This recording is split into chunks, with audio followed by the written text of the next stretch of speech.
একুশ শুধু একটি তারিখ নয়, এটি বাঙালির চেতনার আরেক নাম। একুশ মানে ভাষার জন্য জীবন দেওয়া তরুণদের স্মরণ। একুশ মানে রাষ্ট্রভাষার দাবিতে বুক চিতিয়ে দাঁড়ানোর সাহস। একুশ মানে আত্মমর্যাদার প্রশ্নে আপোষহীন এক জাতির ঘোষণা।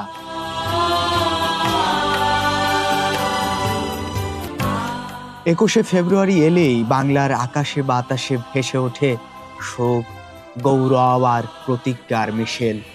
যে দিনটি আজ রাষ্ট্রীয়ভাবে পালিত হয় শহীদ দিবস হিসাবে, সেই দিনই বিশ্বব্যাপী পরিচিত আন্তর্জাতিক মাতৃভাষা দিবস নামে।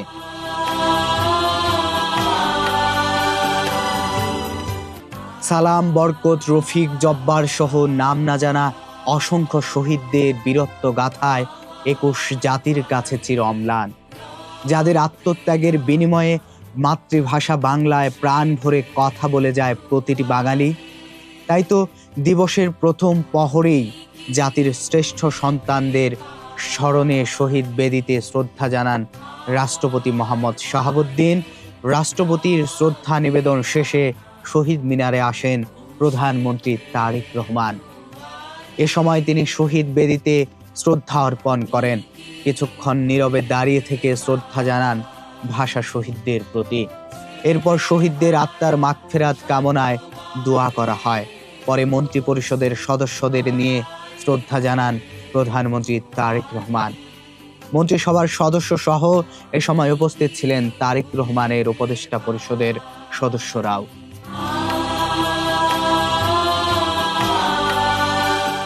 পরে দলীয় প্রধান হিসাবে নেতাদের সঙ্গে নিয়ে ভাষা শহীদদের প্রতি শ্রদ্ধা জানান বিএনপি চেয়ারম্যান। সবশেষে তারেক রহমান তার স্ত্রী ডাক্তার জুবাইদা রহমান ও মেয়ে জাইমা রহমানকে সঙ্গে নিয়ে শহীদ বেদিতে ফুল দিয়ে শ্রদ্ধা জানান।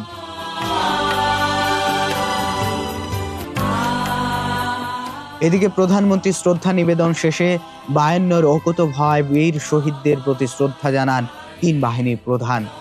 এরপর একে একে প্রধান নির্বাচন কমিশনার, ঢাকা বিশ্ববিদ্যালয়ের উপাচার্য সহ রাষ্ট্রের দায়িত্বশীল ব্যক্তিরা শহীদ মিনারে শ্রদ্ধা নিবেদন করেন।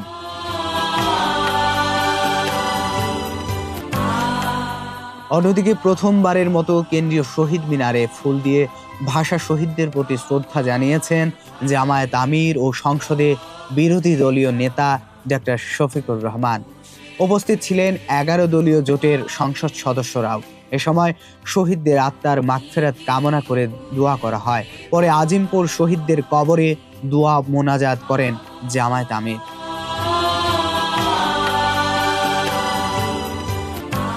আর রাষ্ট্রের গুরুত্বপূর্ণ ব্যক্তিদের শ্রদ্ধা নিবেদন শেষে সর্বসাধারণের জন্য উন্মুক্ত করে দেওয়া হয় কেন্দ্রীয় শহীদ মিনার।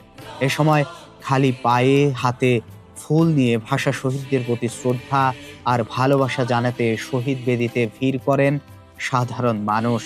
কেউ একা, কেউ পরিবারের ছোট্ট শিশুকে নিয়ে হাজির ইতিহাসের কাছে। ভাষা সংগ্রামের গৌরব গাথা তুলে ধরার পাশাপাশি বাবা মা আগামীর প্রজন্মের কাছে তুলে ধরেন মাতৃভাষার তাৎপর্য।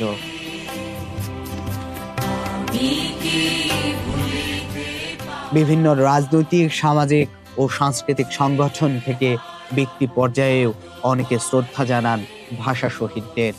ফুলের ডালার পাশাপাশি সবার হাতেই ছিল ভাষার মর্যাদা রক্ষার বিভিন্ন প্লেকার্ড। ভাষার চেতনা ছড়িয়ে দেওয়ার পাশাপাশি বাংলা ভাষার অপব্যবহার রুখতে প্রত্যয় ব্যক্ত করেন তারা। কুমার সপ্তর্ষি রায়, দৈনিক মানবকণ্ঠ, ঢাকা।